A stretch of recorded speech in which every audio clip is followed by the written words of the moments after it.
Todo mundo sabe que poupança não rende e todo mundo sabe que precisa investir. Mas por onde que eu começo? Fique até o final desse vídeo que nós vamos explicar para você. Ô Léo, e o que você fala para quem está com medo de errar?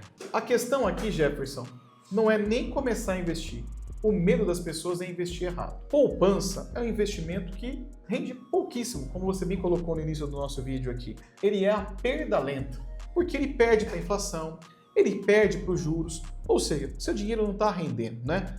Tem-se essa ilusão de segurança. E hoje nós temos muitas coisas que vão render muito melhor para você. E no banco, se você for lá, naturalmente, quando você recebe um dinheiro ali, o gerente vai, no mínimo, colocar ali numa poupança.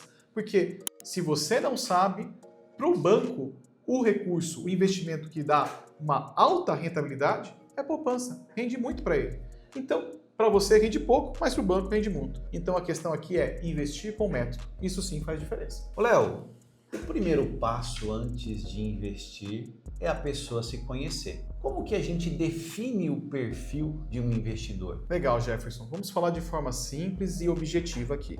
São 3 perfis básicos que a gente pode classificar, né? O conservador, o moderado e aquela pessoa um pouco mais arrojada, agressiva, né? O conservador é aquele que quer investir, que não gosta, né, de ver o seu patrimônio oscilar muito. Ele quer ali a previsibilidade, né? Então você é conservador. Se você gosta de ver os seus investimentos crescendo, ainda que pouco, mas sempre, né? Logicamente que a gente quer muito, mas o perfil te determina não passar muitos sustos. Então esse é o conservador. O moderado, ele aceita tomar um risquinho, um pouquinho de risco, para poder ter um ganho maior. E o arrojado não, ele aceita aquela alta volatilidade, balançar bastante ali o patrimônio dele, subir, descer, mas que ele está visando a longo prazo, que essas altas sejam maiores do que as quedas. Então, esse é um pouco ali dos 3 perfis que hoje tem de investidor. Ô Léo, você muito bem colocou, explicando de forma muito clara os 3 perfis. Mas tem muita gente aí que acaba mentindo no perfil de investidor. Por quê?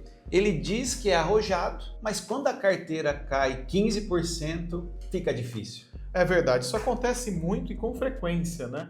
Na hora que ele vê essa oscilação acontecer, aí ele coloca para fora o conservador que está dentro dele, né? Ele descobre que aquele perfil que ele investiu não é o adequado para ele. E aí é que acontecem os maiores problemas, porque ele acaba vendendo uma posição no momento que está em queda, realizando um prejuízo e perdendo dinheiro. Muito bem, Léo, mas antes de montar uma carteira de investimento, nós aqui no canal já falamos muito de reserva de emergência. O que vem antes de qualquer investimento? Porque sem reserva, Jefferson, qualquer investimento, qualquer estratégia, ela pode ser abortada por qualquer imprevisto que aconteça. Então você monta a carteira perfeita, está indo super bem, mas você não tem uma reserva e teve uma necessidade, você vai abortar, resgatar o seu investimento de uma carteira que está indo bem, muitas vezes pode não estar no momento adequado de saída e você até realizar um prejuízo. Então a reserva de emergência de 3 a 6 meses, no Tesouro Selic, né, a gente já falou aqui em outros vídeos, CDBs, enfim, Tesouro Reserva, vão fazer com que o cliente, se tiver algum problema, acione primeiro essa reserva antes de mexer na sua estratégia. Ô Léo, e quem não tem a reserva ainda? Ele já começa a formar uma carteira de investimentos ou ele forma a reserva de emergência primeiro? Não, ele começa pela reserva, monta 100% ali, 100% da sua reserva, a gente já explicou aqui no canal como fazer essa reserva e aí sim depois ele começa a diversificar os seus investimentos. É a maneira mais segura, Jefferson. Muito bem, Léo. Então, reserva formada, agora vamos para a prática. Por onde o investidor começa? Jefferson, vamos lá. Ele pode começar pelo Tesouro Direto, né?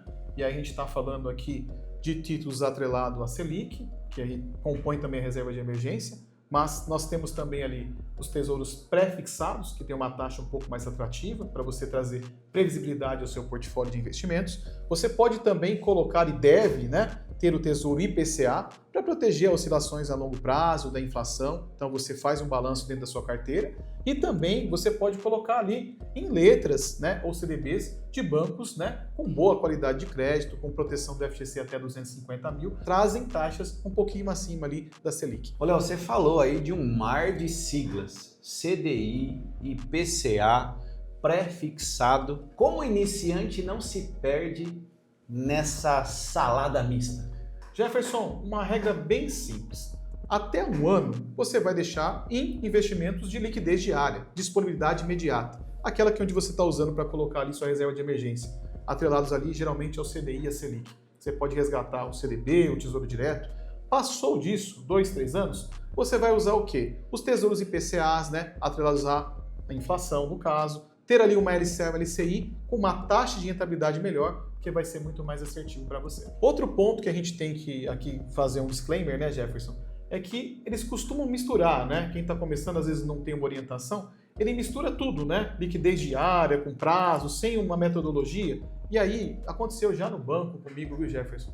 Cliente que precisava do dinheiro, colocou investimento para 2, 3 anos e não conseguiu acessar, e passou um perrengue, teve que contratar empréstimo, pagar juros. Imagina a pessoa com dinheiro guardado e ter que pagar juros porque investiu no lugar errado, com prazo, sem disponibilidade. Muito bom, Léo. Você falou aí de CDI, PCA, pré-fixado e renda variável. O iniciante já começa ali aportando, colocando investimento lá, ou ele espera um pouco mais? Legal, Jefferson. Ele pode entrar sim, mas na medida certa, tá? Para quem tem esse perfil, é muito importante a gente falar isso, 15, 20, 30% do patrimônio, e começar com ações que pagam dividendos, que você recebe um dinheiro, acho que é um caminho melhor, porque você não precisa vender suas posições. Você já tem um investimento, é sócio de uma empresa, está ganhando um dinheirinho ali todo ano com a distribuição de lucro dessa empresa, os fundos imobiliários também, né, que também pagam dividendo mensal, mas lembre-se sempre, com orientação. Léo, mas na prática, quais são os maiores desafios de quem está nos assistindo aqui para montar uma carteira sozinho?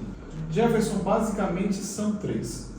Falta de controle financeiro, falta de aportes recorrentes e falta de acompanhamento da carteira que foi montada. Sem aporte, você está sem estratégia. E sem estratégia e sem acompanhamento, o resultado não é bom. Às vezes o excesso de informação que ele tem, calls de YouTube, acaba atrapalhando um pouco ali. E a carteira esquecida, muitas vezes, que faz, monta e deixa lá, pode dar muito ruim, porque o mercado muda, o cenário muda e você tem que ter um acompanhamento ativo. Então o recado aqui é claro, não espere ter muito dinheiro para procurar orientação. Procure orientação para que você tenha muito dinheiro. E aqui na Novare a gente oferece para você uma conversa gratuita para te orientar desde os primeiros passos. Conte conosco. Clique aqui no link da descrição e se inscreva no nosso canal para mais orientações como essa. Um grande abraço. Até!